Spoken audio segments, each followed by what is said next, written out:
Good afternoon friends, জয় শ্রীমাতে সকলকে স্বাগতম। তোমরা সবাই কেমন আছো? ঈশ্বরের কৃপায় সবাই ভালো আছো, আমিও ভালো আছি। আমি আজকে একটা বেশ সুন্দর ভিডিও করব, মানে আমার টিপিকে নিয়েই, ফোকলাকে নিয়ে। ফোকলাকে ফোকলা বলবো না, সত্যি সুদীপ্তই বলবো, কিন্তু ফোকলাটা ওকে আমি আদর করে ডাকি। তো সুদীপ্তকে নিয়ে ভিডিও করবো ভেবেছিলাম, কিন্তু তার ভেতরে আমাকে আমার কাছে একটা খবর এলো, মানে একটা কথোপকথনে, বন্ধুর সাথে কথোপকথনে তো একটা কমিউনিটি পোস্টের কথা এলো। চলো সেই সম্বন্ধে আজকে আমি তোমাদেরকে সুন্দরভাবে বলবো। দেশদ্রোহী, আজকে সত্যিকারেরই আসল দেশদ্রোহীকে তোমাদেরকে আমি সচক্ষে দেখাবো, সচক্ষে দেখাবো, চোখ দিয়ে একদম বুঝিয়ে দেবো যে সত্যিকারেরই দেশে থেকে দেশের মানুষদের ক্ষতি করার কত বড় প্ল্যান, কত বড় প্ল্যান করেছে এবং কিভাবে সে ক্ষতি করে চলেছে। সে কিন্তু দেশদ্রোহী না। আমি কিন্তু না কারোর সাথে কথা বলি, না কারোকে কোনো সাজেশান দিই, কোথাও কোনোভাবে সে প্রমাণ করতে পারবে না, কেউ প্রমাণ করতে পারবে না যে আমি দেশের মানুষের এগেনস্টে কোনো ষড়যন্ত্র করেছি বা কোনোভাবে কোনো লিঙ্ক মারফত বা কোনো কিছুর মারফত যে আমি আমার দেশের মানুষের কোনো ক্ষতি করার চেষ্টা করেছি। তারপরেও আমি কিন্তু দেশদ্রোহী হয়ে গেছি, এটা বলছে কিছু মানুষ। এই দেশদ্রোহীকে কিছুদিন আগে তাদের খুব পছন্দের ছিল, ভীষণ প্রিয় ছিল। দেখো, আমি আমার জন্ম সংক্রান্ত বা জন্মবৃত্তান্ত আজকে পাবলিক করিনি, এটা আমি আমার ভিডিওর শুরুতেই পাবলিক করে দিয়েছি। কেন করেছি? আমার হাজব্যান্ড, যার সাথে আমি সংসার করছি বর্তমানে 30 বছরের, মানে হয়ে গেল সংসার জীবন, 31-এও চলে আসবে খুব শিগগিরই। তো সে কিন্তু আমার জন্ম বৃত্তান্ত জেনে শুনে দেখে বুঝে এবং সেই জায়গা থেকেই আমাকে বিয়ে করে এনেছে, একদম ডাইরেক্ট সেই জায়গা থেকেই বিয়ে করে এনেছে। এবং কোনো এক সময় কেউ আমাকে, আমার প্রতি তার ভালোবাসার ফিলিংস এসেছিল, তো সেও কিন্তু সমস্তটা ডিটেলসটা জেনেই আমায় ভালোবেসেছিল। আর এই বিষয়টা জানার পর বেশিরভাগ মানুষই বলে আমি এটা জানার পর তোমাকে ভালোবেসে ফেলেছি, আমি তোমাকে ভালোবেসে ফেলেছি। এই এই যে আমার জন্ম সংক্রান্ত বা আমি কোন পরিবেশে বড় হয়েছি, এখন আমি কীরকম জীবন কাটাচ্ছি, আমার আগের জীবনটা কেমন ছিল, সেখান থেকে কি করে আমি এতটা লাইফ পার করে এইখানে যে আজকে স্টিল নাও তোমরা আমায় দেখতে পাচ্ছ কীভাবে এসেছি, সত্যিকারে এটা অবাক করা কাণ্ড। তো সেই কারণে মানুষ আরও বেশি করে আমায় ভালোবাসে, এটা বলে। কিন্তু দেখো, যখনই আমার সাথে পেরে ওঠে না, তখন এই আমার বড় হওয়াটা, আমার জন্ম নেওয়াটা বা আমার জন্মের পরের জীবনটা, মানে আমার জন্মের পর আমার জীবনে যে একটা কালো সময় ছিল, ওটা লোকের কাছে কালো সময়, আমার কাছে খুব ভালো সময়। কারণ যে নিজের জন্ম সংক্রান্তকে ভুলে যাবে, যে নিজের ছেলেবেলাকে ভুলে যাবে, যে নিজের ব্যাককে ভুলে যাবে, ব্যাক সাইডকে ভুলে যাবে, সে আমার মনে হয় পৃথিবীতে মানুষ না। কারণ প্রথমটাকেই মনে রাখতে হয়, তারপর তো জীবন গতিশীল, জীবন তো জীবনের মতো চলবেই। তো সেই জায়গায় যখনই তাদের মন মতো কোনো কাজে আমাকে পায় না বা নোংরা খেলায় আমাকে টেনে নামাতে পারে না, নোংরা কাজ করাতে তারা সক্ষম হয় না। হ্যাঁ, আমাকে প্রচুর নোংরা কাজ করাতে তারা চেয়েছিল, প্রচুর নোংরা কাজ করাতে। দেখো, মাঝরাতে আমাকে ঝাঁটা হাতে কাউকে না কাউকে গালাগালি দিতে বসিয়ে দেওয়া হয়েছে। দাও, নোংরা থেকে নোংরা ভাষা বলে যে এই ভাষায় তাকে গালাগালি দাও, যা হবে আমি দেখে নেব, দাও তাকে নোংরা গালাগালি দাও। কিন্তু তারপরেই তার কোনো একটা সমারোহে সে বলছে যে না না, গালাগালি না, সত্যিকার এই গালাগালি থেকে দূরে রাখতে হবে সমাজকে, গালাগালি খুব খারাপ জিনিস, তাই বলছি গালাগালি কিন্তু তোমরা দিও না, গালাগালি কিন্তু তোমরা দিও না। পার্সোনালে কী হচ্ছে দেখো, এটা বলতে হয়, এটা হচ্ছে সমাজে, আমি তো আর বলতে পারি না, কিন্তু তোমাদের ভালো মন্দের দায়িত্ব আমার।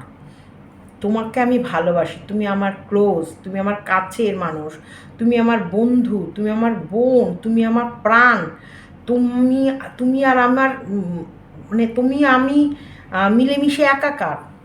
যদিও সব লাল রং কিন্তু এক হয় না, না না না না না, দেখো, লাল শাড়ি সবাই পরতে পারে, কিন্তু সব লাল কি এক হয়? একদমই এক হয় না।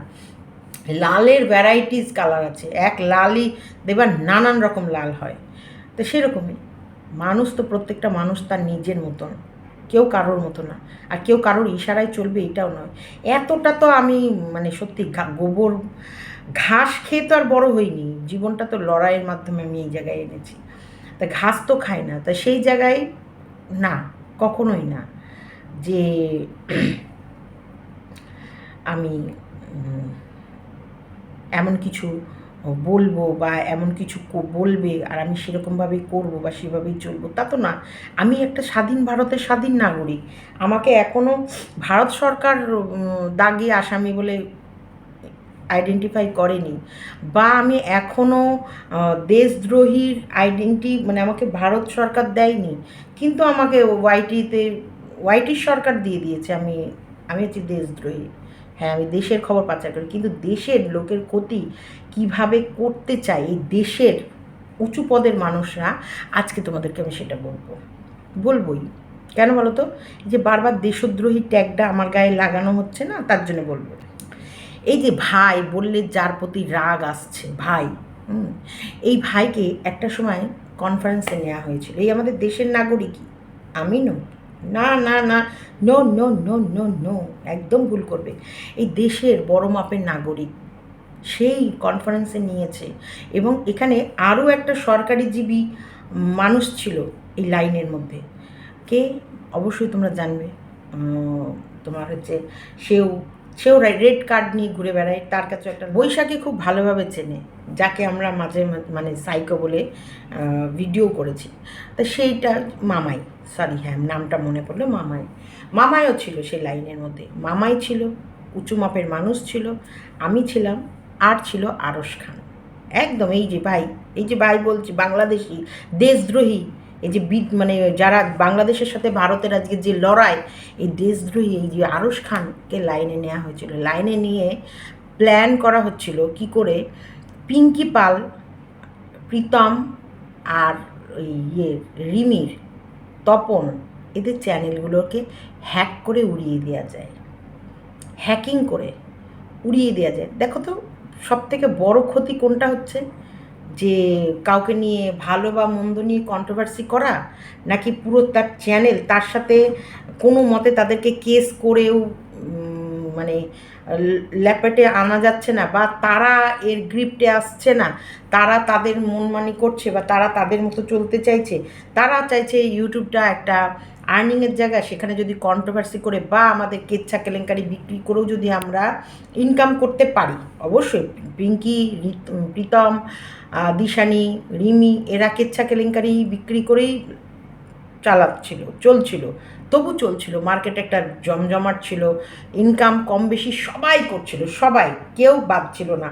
ওদেরকে নিয়ে যারা কন্ট্রোভার্সি করছিল তারাও ইনকাম করছিল আর ওরাও করছিল, লাখে খেলছিল সবাই। সেই জায়গায় পিঙ্কির ভেতরেও একটা দম্ভ ছিল যে ও সেলিব্রিটি, ওর কাছে যারাই যায় তারাই ভাইরাল হয়ে যায়, ওর কাছে ওর ক্যামেরায় যারাই মুখ দেখায় তারাই ভিউজ পায়, এটা ওয়াইটিরও তাই রুলস। যারাই পিঙ্কির সাথে টিডিও করতো বা রিমির সাথে ভিডিও করতো বা প্রীতমের সাথে ভিডিও করতো তারা রিচ হাই পেত, ভালো রিচ হাই পেলে ভিডিও হাই চললে ইনকামও হাই হয়। তো সেই জায়গায় ওদেরও একটা আত্মদম্ভ বা অহংকার ছিল যে নিজের ভেতরে, যে না আমরা ভাইরাল ফেস, আমরা সেলিব্রিটি। অবশ্যই দেখো এখনও কিন্তু প্রীতম ফেসবুকে যথেষ্ট ভিডিও ছাড়ে এবং ভিডিওগুলো ভালো চলে, রিলসগুলো বলো ভিডিওগুলো ভালো চলে। সেই জায়গায় আজকে কোথাও না কোথাও আমার কষ্ট হচ্ছে, বিশ্বাস করো, প্রীতমের চ্যানেলটার এই সর্বনাশটা হয়তো আমিই করেছি, আমার খারাপ লাগছে।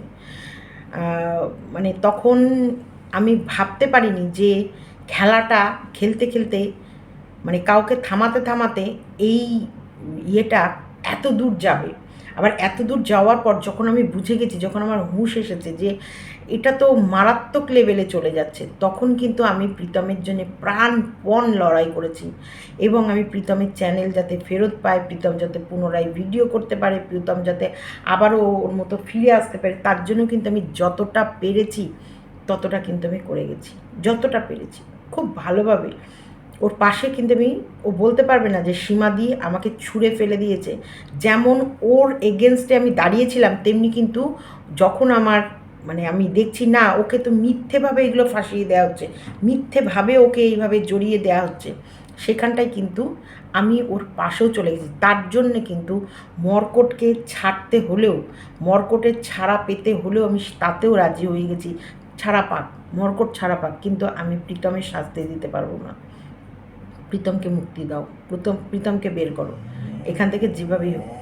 তো এটা কিন্তু আমি আমার দায়িত্বটা করেছি। তো সেই জায়গায় ওদের আত্মদম্ভ অহংকার যেটাই ছিল, কিন্তু এই যে ওদের চ্যানেল শেষ করে দেওয়ার, ওদের চ্যানেল পুরো উড়িয়ে দেওয়ার, ওদের চ্যানেল হ্যাক করে হ্যাকার করে ওকে একদম উড়িয়ে দেওয়ার এত বড় ক্ষতির প্ল্যান কে করেছিল? আমি আমি তো না, অন্য কেউ, কি জানি, অন্য কেউ করতে পারে, কেউ অন্যরা করতে পারে, আমি কিন্তু করিনি।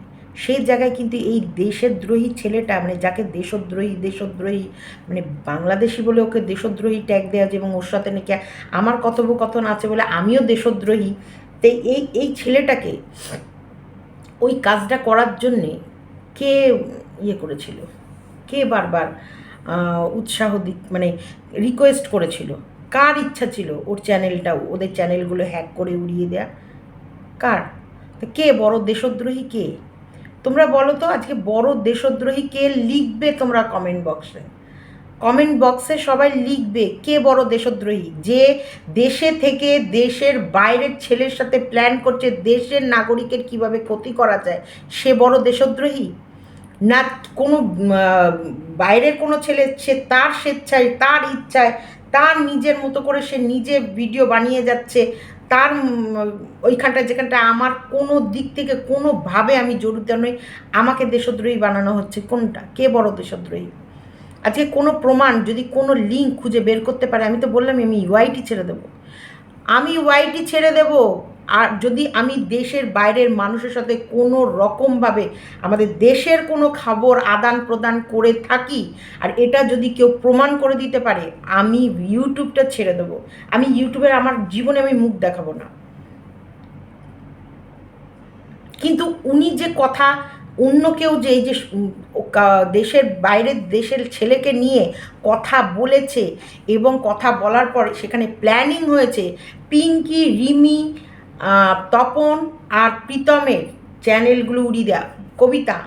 কবিতাকে মানে অতটা ধরেনি আমি জানি না, কিন্তু রিমি, প্রীতম, পিঙ্কি আর তপন, এই যে এদের চ্যানেলগুলোকে হ্যাক করে উড়িয়ে দেওয়ার যে ব্যবস্থাটা নেওয়া হচ্ছিল, যে প্ল্যানিংটা করা হচ্ছিল, এটাকে কি বলা হয়? যেটা আমার সামনে আমাকে প্রেজেন্টরা নাও রেখে, যেখানে মিডিলে আমি শুনছি, আমি লাইনটা জুড়ে দিয়েছিলাম। ভারী মুশকিল তো। এই তো আমার সিম কার্ডের এত প্রবলেম, দেখো বারবার ভিডিও অফ হয়ে যাচ্ছে, তাহলে আমি দেশদ্রোহীর কাজ করেছি? আজকে প্রীতমের আইফোনটা কোথায় গেল? কোথায় গেল আইফোনটা? কিভাবে মানুষকে ফাঁসানোর প্ল্যান, কিভাবে আজকে আমাকে আবারও নতুন করে পরিকল্পনা, আমাকে ফাঁসানোর, দেশদ্রোহী করে, দেশদ্রোহীর প্রচার আমাকে? সিরিয়াসলি, সিরিয়াসলি, সত্যি আমার খারাপ লাগছে। আমি এগুলোকে ইগনোর করছি।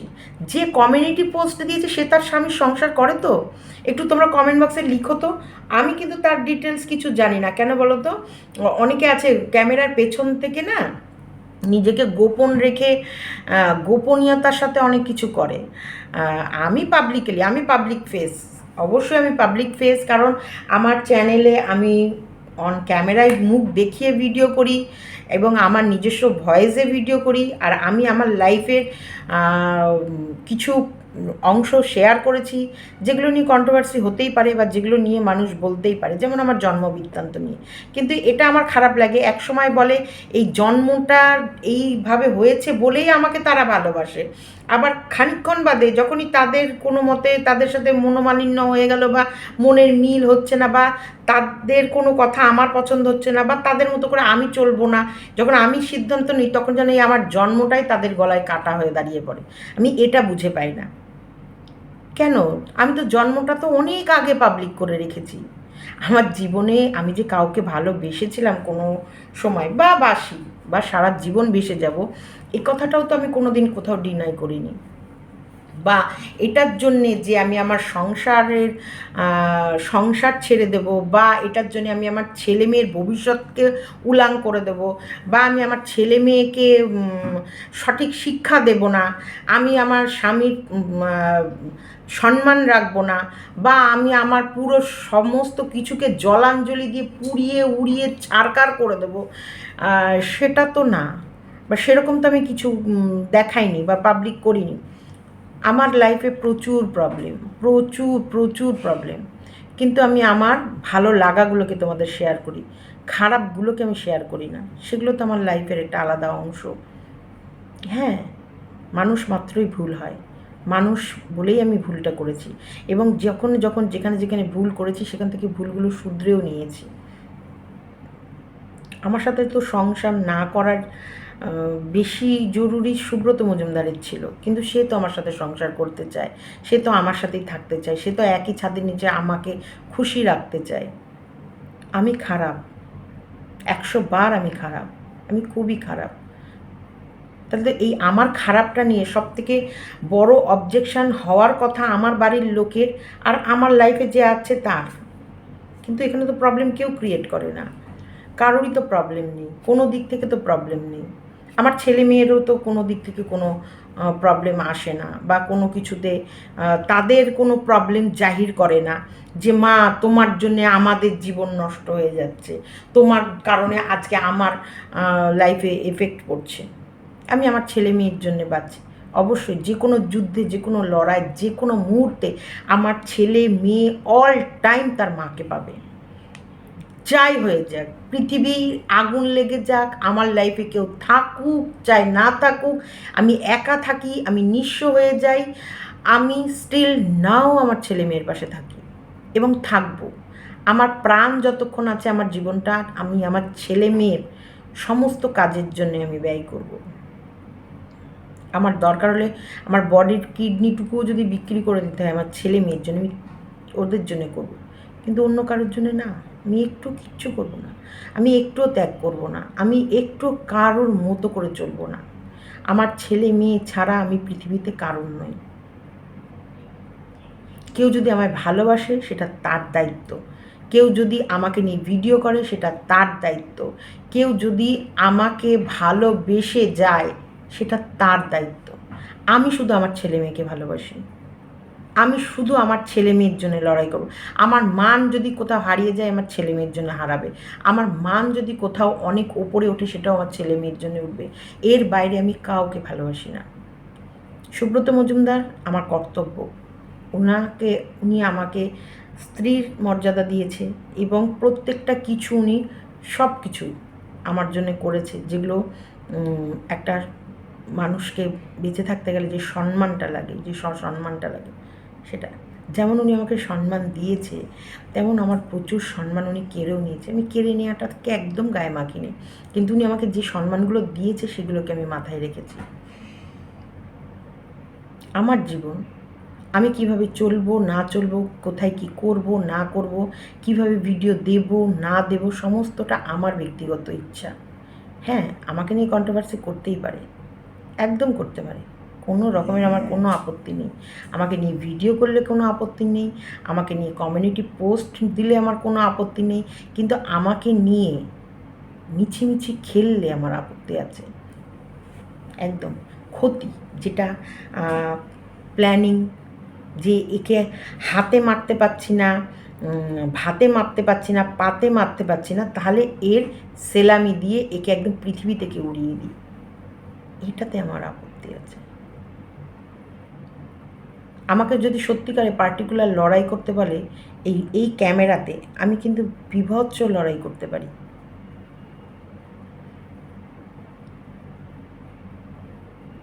এই পতিতা শব্দের জন্য কেউ আমার জন্য লড়াই করেছিল, আজকে হাসি লাগছে, কারোর কমিউনিটিতে এই পতিতা লয়টাই লেখা আছে। আমি প্রাউড ফিল করি এটার জন্য। হ্যাঁ, আমি ওখানে জন্মেছি, আমি ওখানে বড় হয়েছি, কিন্তু ভদ্র বাড়িতে থেকে, ভদ্র পরিবেশে থেকে, ভদ্রতার ট্যাগ গায়ে লাগিয়ে পতিতালয়ের মতো কাজ করে বেড়ায়নি। না, একদম করে বেড়ায়নি। কিছু আছে জামা কাপড় পরা পতিতা, আমি নিজে দেখতে পাচ্ছি ওয়াইটিতে, তারা জামা কাপড় পরে থাকে কিন্তু কাজগুলো করে একদম সববারটাই ওখানে ঢোকাতে হবে। ছোট্ট একটু বললাম। তো যাই হোক, এটা আরেকজনের কমিউনিটিটা, যার কমিউনিটিটা ঝুলছে, আচ্ছা সে কি তার স্বামীর সঙ্গে সংসার করে, বা তার স্বামী আছে, বা কি তার লাইফে কি স্বামী ছাড়া অন্য কেউ আনাগোনা করেছে কি না, এরকম খবর কিন্তু আমার জানা নেই, কিন্তু এরকম খবর আমি শুনেছি, কেমন যেন শুনেছি, শোনা কথা। যেমন পান্তলয় না কি বলে, যেখানে আমি গেছি না গেছি কেউ কিন্তু দেখেনি, বা এরকম কিন্তু কারোর কাছে কোনো খবর নেই যে বললো না পান্তলয় না কোথায় গেছে, এরকম কিন্তু কেউ দেখেনি আমায়, না কেউ দেখেনি, কারোর সামনে আমি পান্তলয় ঢুকছি বা পান্তলয় থেকে বেরোচ্ছি এরকম করে কেউ দেখেনি। কিন্তু ঠিক তেমনি আমিও চোখে দেখিনি, আমিও কিন্তু শুনেছি যে ওই কমিউনিটি পোস্টের ওর মনে হয় স্বামী ওকে ছেড়ে দিয়েছে, নাকি নেই, নাকি অন্য কারোর সাথেও থাকে, ফাঁকা বাড়ি, থাকতে পারে, নাও থাকতে পারে, কি জানি। আমি মানে এটা আমি একটু শোনা কথাই তোমাদের বললাম, এটাকে সিরিয়াসলি নিও না, একদম নিও না কিন্তু সিরিয়াসলি।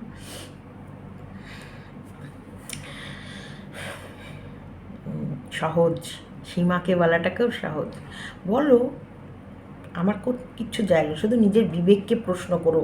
এই যাকে আজকে এই তার জন্ম নিয়ে কথা বলছি, তার ওই পতিতাল লয় নিয়ে কথা বলছি, এই মানুষটারই পা কদিন চেটেছো, এই মানুষটাকে কতটা সম্মান দিয়েছিলে, যে কিছুদিন আগে পর্যন্ত, যতক্ষণ না পর্যন্ত তোমাদের মানে তোমাদের উদ্দেশ্য সাধন না হচ্ছিল ততদিন পর্যন্ত, যে না না বাবা আমার যে তোমাকে কি ভালো লাগে, তোমাকে তো চোখে দেখেই আমি ভাবছি আমি কাকে দেখলাম, কাকে আমি কাছে পেলাম, কাকে আমি, মানে সত্যি বলছি আমি স্বপ্নে ভাবতে পারিনি যে আমি কোনো দিন তোমার সঙ্গে এরকম সামনাসামনি দেখা হবে।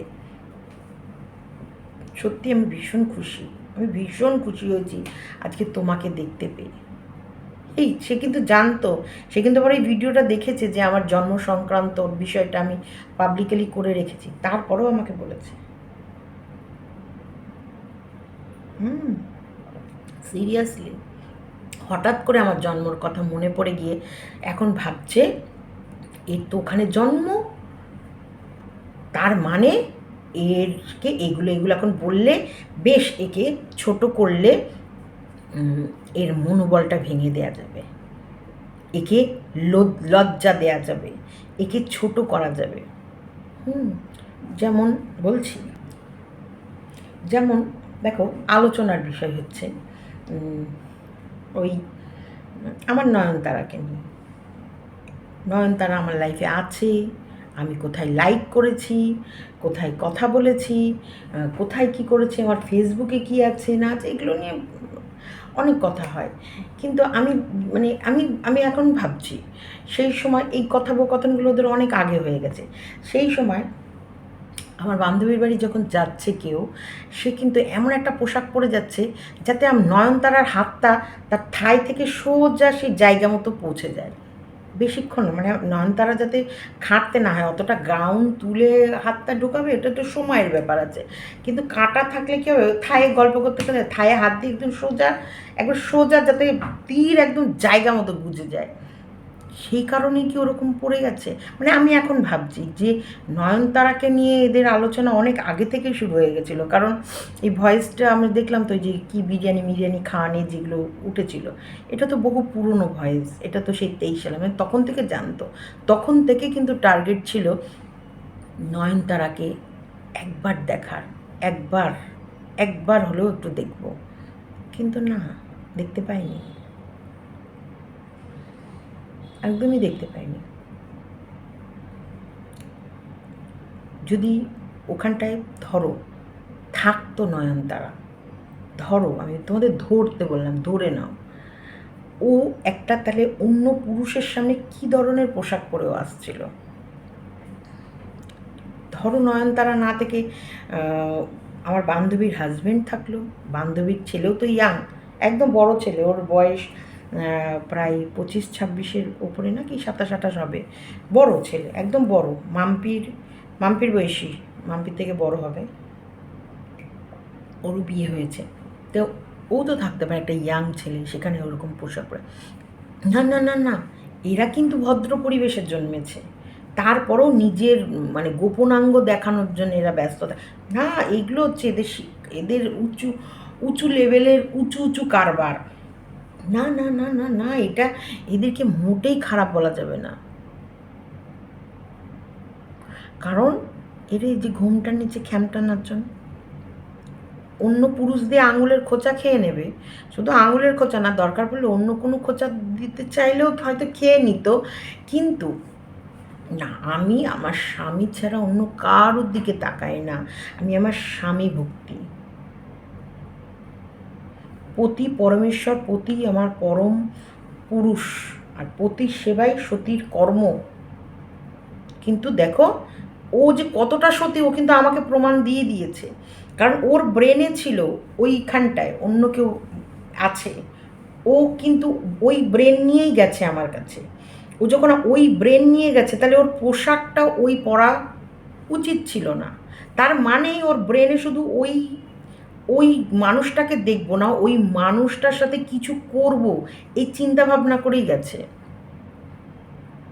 তার আগে কি ফেসবুক দেখে পছন্দ হয়ে গেছিল? Hot and sexy.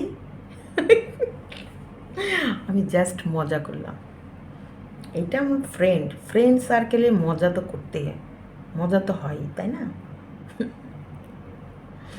এই সবাই আমাকে কিন্তু ভালোবাসে, এই আমার জন্ম সংক্রান্ত। সুব্রত আমাকে বারবার বলেছে, বহুবার বলেছে, পিঙ্কি তোমাকে আমি ভালোবেসেছি একটাই কারণে, তোমার প্রথমত তোমাকে দেখে আমার মায়া লাগতো, আর দ্বিতীয়ত আমার আমার গা থেকে ওর মায়ের মতো গন্ধ বেরোতো আমার গা দিয়ে। অবশ্য প্রত্যেকটা মানুষের গায়ে একটা আলাদা আলাদা স্মেল আছে, যেটা সুব্রত বারবার বলতো আমার গা দিয়ে ওর মায়ের গন্ধ বেরোতো, এই কারণে সুব্রত আমাকে ভালোবেসেছে এবং বিয়ে করেছে। তারপরেও সুব্রত আমাকে অনেক কথা বলেছে, যদিও আমার ওগুলো নিয়ে আমার খারাপ লাগে না বা কিছু, ঠিক, কিন্তু এই পার্টিকুলার এই লাইনটা আমাকে প্রত্যেকটা মানুষ বলে যে তারা আমাকে ভালোবাসেই এই কারণে, কিন্তু তারপরে তাদের অপছন্দের কারণটাও আমি হয়ে উঠি এই কারণে। আমার জন্ম, শোনো, জন্ম স্থানটাকে যদি কেউ ভুলে যায়, আর জন্মদাত্রীকে কেউ যদি ভুলে যায়, আর জন্মের পর প্রথম বেড়ে ওঠার পরিবেশকে যদি কেউ ভুলে যায়, তাহলে আমি তো তাদেরকে মানুষ হিসেবে, আমার চোখে, আমার নিজস্ব ধারণা, আমি তাদেরকে স্বার্থপর ছাড়া আর অন্য কিছুই ভাবি না। এটা হচ্ছে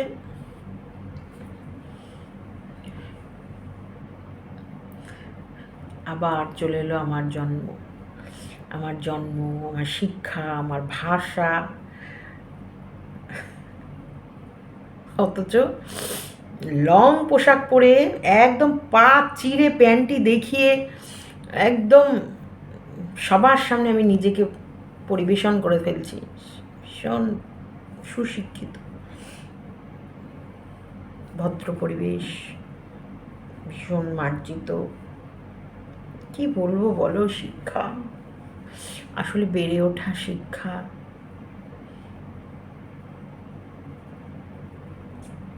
খারাপ কাজ করতে 100% ঠেলে দেয়া, খারাপ কাজ করার জন্যে হাতে মানে বলে না ক্রিমিনাল তৈরি করানো হচ্ছে, ক্রিমিনাল তৈরি করা হচ্ছে, হাতে দরকার পড়লে অস্ত্র তুলে দেবে এবং সেই অস্ত্রের লাইসেন্সও দিয়ে দেবে, গুলি তো কর, তারপর আবার উকিল হয়ে লড়বেও ওই গুলি মারার জন্যে। এবার গুলিটা তো তুমি মেরে ফেলেছো, গুলিটা তো তুমি করে ফেলেছো, তার জন্য তো ক্রিমিনাল তুমি হয়ে গেলে, খাতায় নাম উঠলো, ক্রিমিনালের খাতায় নাম উঠলো তোমার, কিন্তু শুভাকাঙ্ক্ষী হয়ে দেখাচ্ছে, দেখ তুই গুলি করেছিস বলে তোর হয়ে লড়ছি, কিন্তু আমি তোর পাশে কিন্তু আমি আছি, সারা জীবন তোকে ব্ল্যাকমেল করব কিন্তু আমি, তুই গুলি করেছিস, তুই গুলি করেছিস, তুই গুলি করেছিস। আমি যদি না বাঁচাতাম তোর ফাঁসি হতো, আমি বাঁচালাম বলে তাও তুই এখন আপাতত জেলে যাবজ্জীবন কারাবাস করছিস। তাই তোর এই যাবজ্জীবন জীবনটা যে দেয়া হয়েছে সেই জীবনটা এখন আমার, নাহলে কিন্তু তুই ক্রিমিনাল, তোকে কেউ ভদ্র সমাজে তোর সাথে মিশবে না, তুই মেশার যোগ্য না। বন্দুকটা কিন্তু সেই এনে দিয়েছে, ফায়ারও কিন্তু সেই করতে বলেছে, না হলে হয়তো এ সাধারণ মানুষ থাকতো, এ তো ফায়ার করতো না, অস্ত্রটা হাতে নিত না, পেলে অস্ত্র হাতে নেওয়ার কোনো নেই, আর অস্ত্র পেলেও সে নিয়ে গুলি করবে এই সাহসটাও তার থাকতো না। অস্ত্র হাতে তুলে দিয়েছে, গুলি করার জন্য মানুষ টার্গেট করে দিয়েছে, গুলি মারো, মার গুলি, মার মার মার, তোর সমস্ত দায়িত্ব আমার, আরে আমি আছি তো, যেমন খুশি তুই গুলি মার, যেদিকে খুশি মার, ব্রেনে মারবি মার, বুকে মারবি মার, মাথায় মারবি মার, কোথায় পায়ে মারতে চাস মার, যেখানে খুশি গুলি মার, আমি আছি, আমি তো বাঁচাবো তোকে, গুলিটা তো মার, তারপর খেলাটা, তুই আয় আমার হাতে তো আয়, এই তালুতে তো তোকে বসাই, তারপর তো নাচাবো।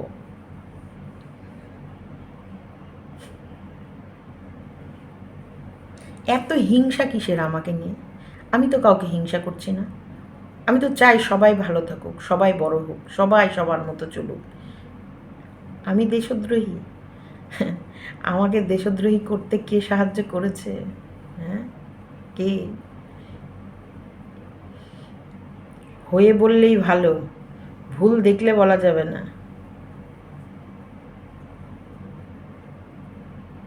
আমার যদি ইউটিউব চ্যানেল চলেও যায়, তোমাদেরকে বলছি আরও 3খানা চ্যানেল আছে, তারপরেও আমার যদি জেল হয়, আমার যদি কেস লড়তে হয়, প্রত্যেকটা মুহূর্তে আমি তোমাদেরকে আমার পাশে চাইব। তোমরা যদি বলো হ্যাঁ সীমা তোমার পাশে আমি আছি, তবে নাহলে আমি চ্যানেল বন্ধ করে দেবো। না, আমি আর থাকবোই না ওয়াইটিতে। তোমরা যদি বলো না সীমা তোমার কোনো টেনশন নেই, তুমি লড়ো, তোমার পাশে আমরা আছি,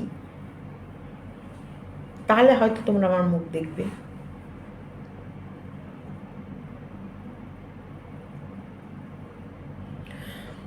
আমি জানি না আমি কি করব, আমি কি বলছি আমি সেটাও জানি না, একটু তোমরা গুছিয়ে গাছিয়ে নিও, আমি কি বলছি আমি জানি না।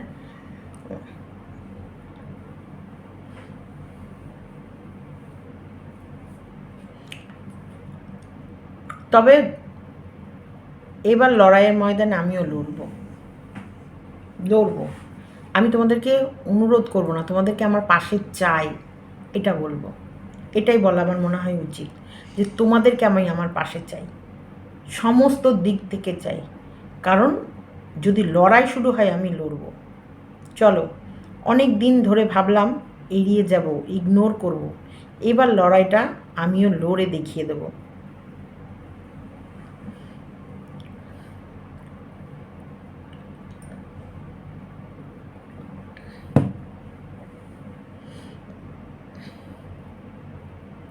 লড়েই দম নেব। অনেক শান্ত মাথায় থাকলাম, অনেক এড়িয়ে গেলাম। প্রীতম, রিমি, পিঙ্কি, সত্যি এদের সাথেও পার্সোনালভাবে আমি কথা বলে অবশ্যই লড়ব, এই ইউটিউবে প্ল্যাটফর্মে লড়ব, আবার আগের মতো করে লড়ব, সবাই মিলে লড়ব।